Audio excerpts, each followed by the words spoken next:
Good day, beautiful souls. It's your host, Deetra Delore from Southern Tea with a Twist podcast, and I am back with part 3 of my self-care journey. So, part 3 is spiritual self-care. A common misconception about spiritual self-care is that you have to be religious to benefit from it. This couldn't be farther from the truth. Anyone can practice spiritual self-care, as it is basically the act of taking care of your soul. Spiritual self-care is all about finding out what you love and prioritizing it. For some, spiritual self-care can mean connecting to a higher power, but it's completely fine if this isn't your thing. Fine. For a lot of people, spiritual self-care is being in nature, giving back to their community, or being around children. So this is part 3, introduction to spiritual self-care. So again, after the introduction, there is a assessment to think about self-care behaviors in relation to your spiritual self-care over the past 14 days.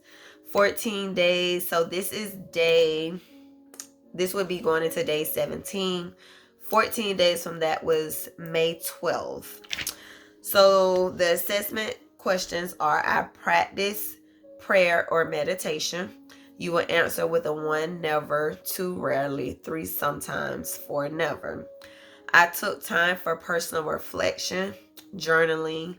I spent time in nature. I engaged in non-work/school related hobbies. I connected with others. I made time to read, listen to things that inspire me. I focused on being present in the here and now. I expressed my creativity, art, cooking, dancing. I have practiced gratitude. Now, this assessment was a little interesting for me. I gave myself a 1 when it says express my creativity. I don't really think I do that I'm aware of. My husband said I'm a very creative person, but I don't think so. And then the 2 other lower scores I gave myself was I spent time in nature. I go outside, but to me, when I think about spending time in nature, I'm thinking about like going hiking,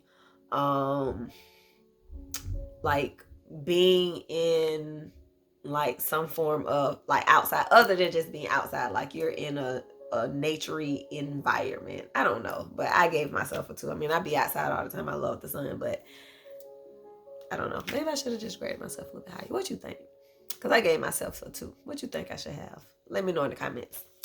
And then I also gave myself a 2 when I said I practice gratitude. And that's interesting because like prior to getting into this, I kept hearing the word gratitude and just being thankful and grateful for the things that we have. And just waking up and just thanking God or the higher power, your spirit, or whatever it is that you practice and believe in, just being grateful for being grateful for the little things. And that was something that I said that I got to do better with. I do make it my business to thank God for waking me up every morning.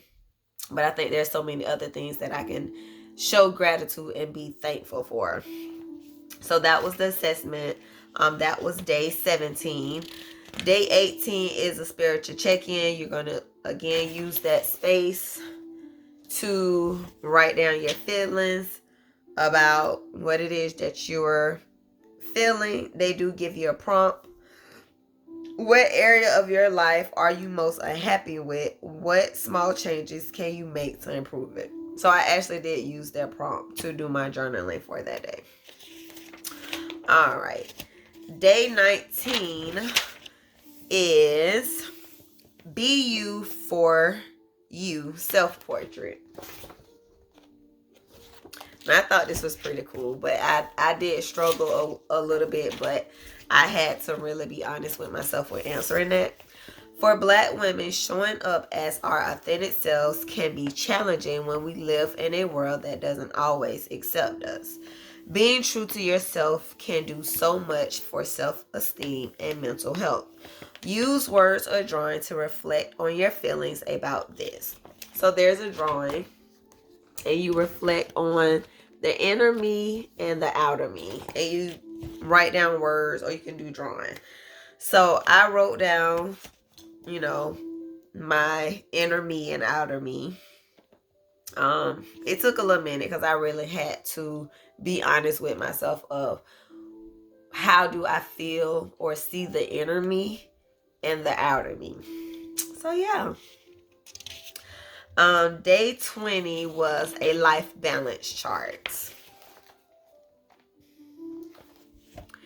Balance is the key to achieving self-care. Absolutely.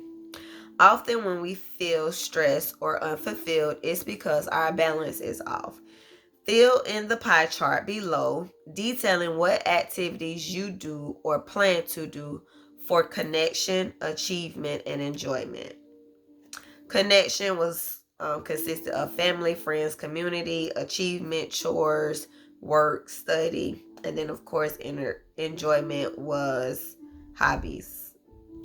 So I did create a balance chart for myself. You know, I'm not really too good with sticking to a real plan. It's hard. I'm working on my consistency. So filling out this chart was a little eye-opening as of my balance of the things that really consume my day-to-day life. And that was day 20. And then day 21, which is, to me, it hit the nail on the head because me and my friend was just having a conversation, and she sent me these YouTube links for affirmations. Affirmation drawings. Affirmation or positive self-talk are an important part of self-care. Think of an affirmation. Example, I am beautiful just as I am. And use the space below to draw or write what this means to you.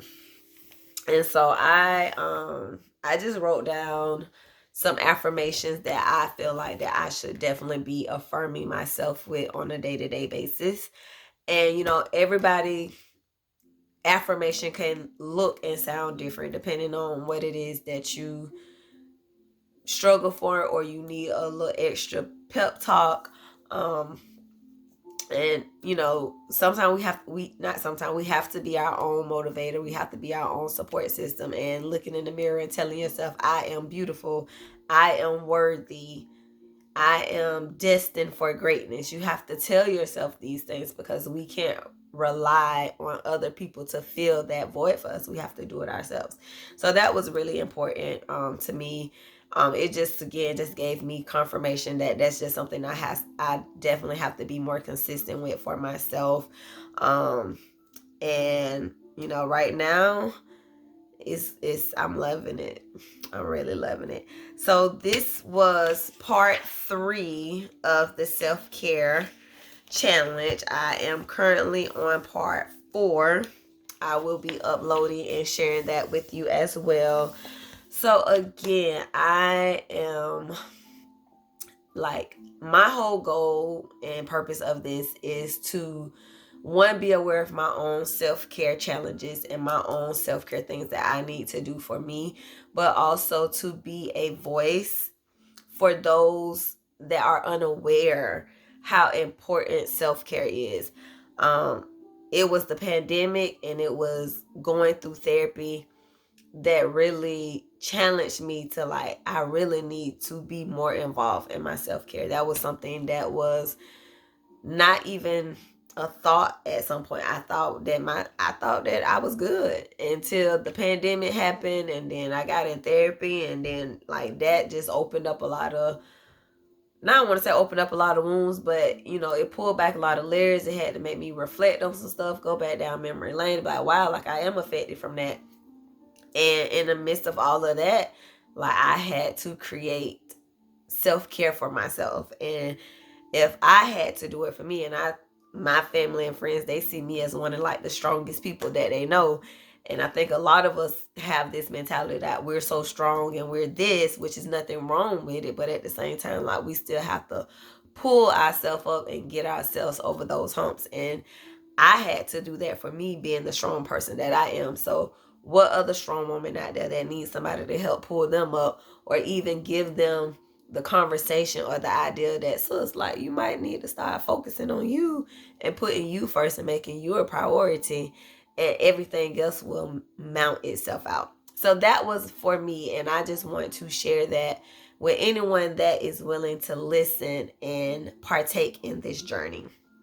So this book can be purchased on Amazon. I would love for everyone to follow along with me, and also keep me engaged and informed of what is your self-care looking like. What is going on in this book that you like, I really need to focus on that. I've already been able to identify a few things that I definitely have to work on in my journey over the next couple weeks, the next weeks, because this is 52 weeks and I'm only in week 4. So I still have quite a few more weeks to go. But that's the whole goal, is to be consistent and put yourself first. So I'm making myself a priority. Are you? What does self-care look like for you? And what areas of self-care can you improve in? Is it your spiritual self-care? Is it your emotional self-care? Is it your mental self-care? The next section of part 4 is emotional self-care. I haven't I'm diving into that now, but I can't wait to see what that looks like over the course of the week, so I can continue to share that with y'all. So again, this is Chantrell Trail the Lord from Southern Tea with a Twist podcast. Be sure to tune in, share, like, and follow on all social media platforms. Until next time, beautiful souls, have a good night.